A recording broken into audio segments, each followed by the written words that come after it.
Hey guys, so today we're going to talk about social media posts and the importance of now that you are getting in the habit of using social media to grow your business on Instagram and Facebook and starting to brand you and your fitness journey along with buckets of information about your life, sharing your journey. You need to now think about yourself as a leader and a teammate with your other new coaches as you sponsor them. So a lot of people have a hard time with transitioning from now they became a coach to using Facebook as their coaching. And that's something that I struggled with. I didn't want to blast all over my page.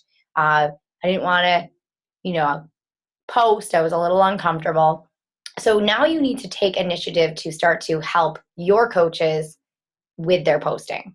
Remember, everything happens if your team has the vision and does the work just like you are. So you need to remember that you are being followed by your coach. Every post that you post is the last thing that your coach is going to recognize or see.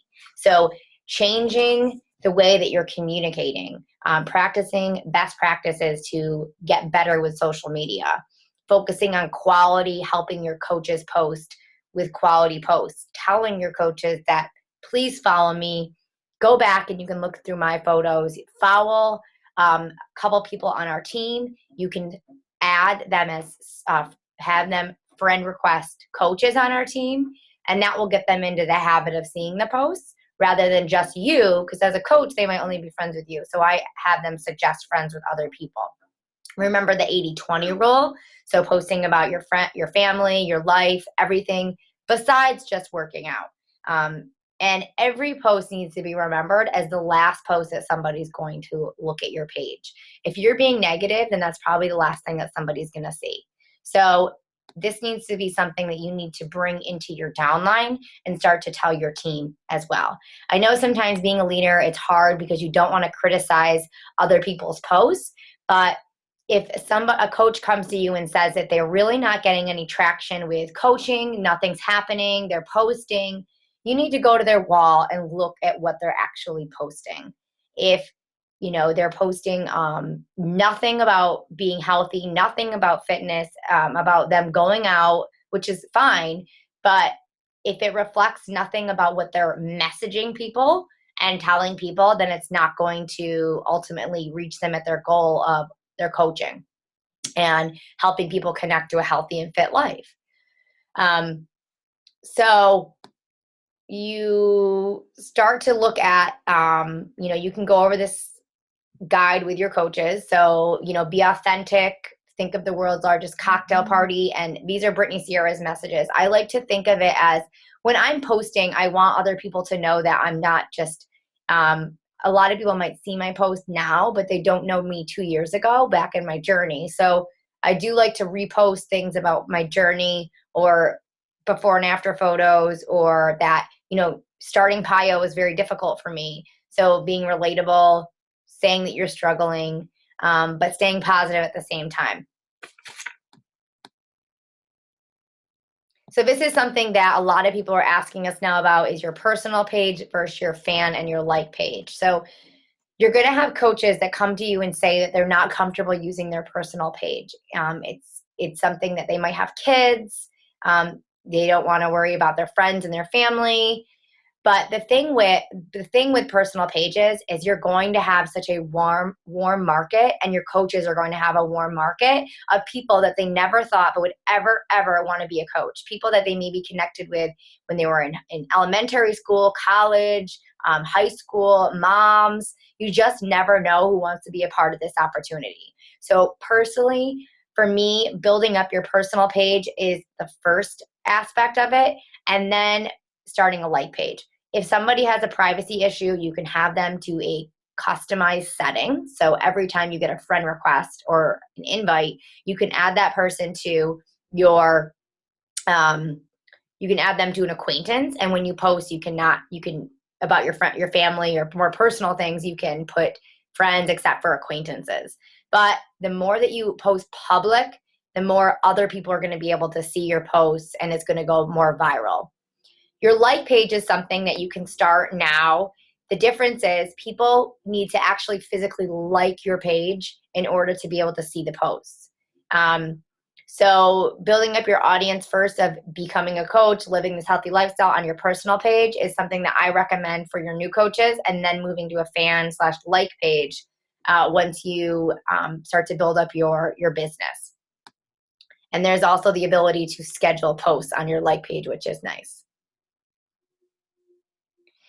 YouTubing is something that I just started to do recently in the past year. I was very uncomfortable with talking in front of the camera. I said a lot, which I probably still do, but I felt very, there you go. I felt very vulnerable. I didn't know how to express how I wanted to talk or share my story or communicate with coaches. But the thing with creating viral videos is you can create a video a year ago and people are going to start to see it and fall on top of it.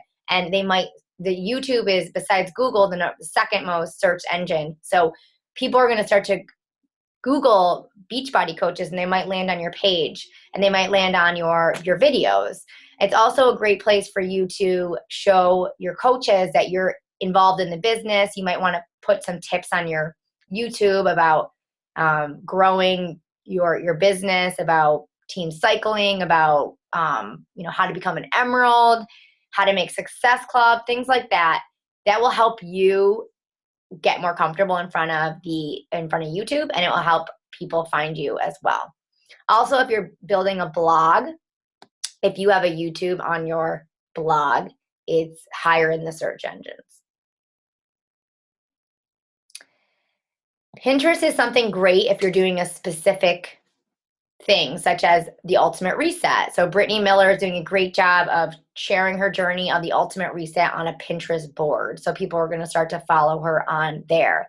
Pinterest is also a great warm market for moms and women, and that's something that you need to look at your target audience. So being on there, creating boards that reflect your personality, not just fitness and nutrition. You might want to have fashion or hair, holidays, kids. People are going to start to follow you for all things and your fitness and nutrition. When you do have boards for those, you want to have specifically ones for Shakeology. You can have ones for 21 Day Fix, Ultimate Reset, the different workouts. And Amy Reelman does a great job of building a Pinterest board. When you're pinning, you don't want to over pin. It's almost like you are going on your Facebook wall and throwing out there 100 photos, or getting on Instagram and throwing out 100 photos. When you're pinning, you want to just pin a couple things, maybe in the morning, at night. If you pin, people get notified. So if you pin 500 times, they're going to get that notification. You want to have, maybe you can upload some of your own photos on Pinterest. So if you're doing the Ultimate Reset, you could take a picture of your food and then maybe use some of your apps to label the food that they're making, and then you can upload that onto Pinterest, and then you're the original source of Pinterest. So your pin is going to be pinned, hundreds, thousands of times, and when people land on that pin, you are the original source, and they're going to click on your photo or your profile and connect that way. I also have in my Pinterest board my actual link. So my link to my Facebook, because I think of Pinterest as a way of a social cocktail hour. I don't use it as a way to communicate with people, because it's on a photo when you're commenting and doing invites. So I tell people to Facebook friend request me, and they can see a clear explanation of like my results I got, or just a picture of you smiling.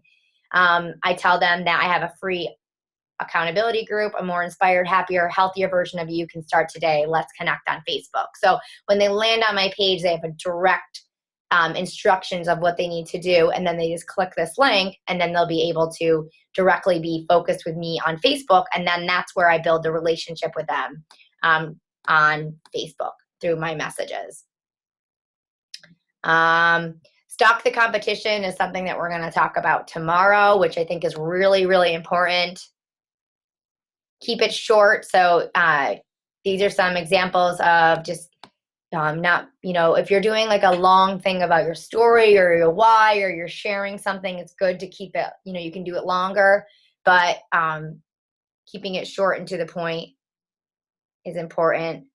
Posts with photos or videos draw more attention. So Google, Facebook recognizes posts with photos more than just actual words.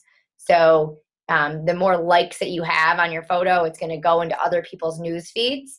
So again, that goes back to quality posts, which Brittany Miller talked about in the other video, quality over quantity of coaches. And she does a great job with that. And ask for engagement. So every time you post a photo, you want to have some sort of a response. So I posted a photo today about I'm on day 9 of the Ultimate Reset and I can't have coffee. So I can't wait to have coffee. So please share with me what's your favorite coffee. And that's just a way for me to engage with people, start a relationship, and questions.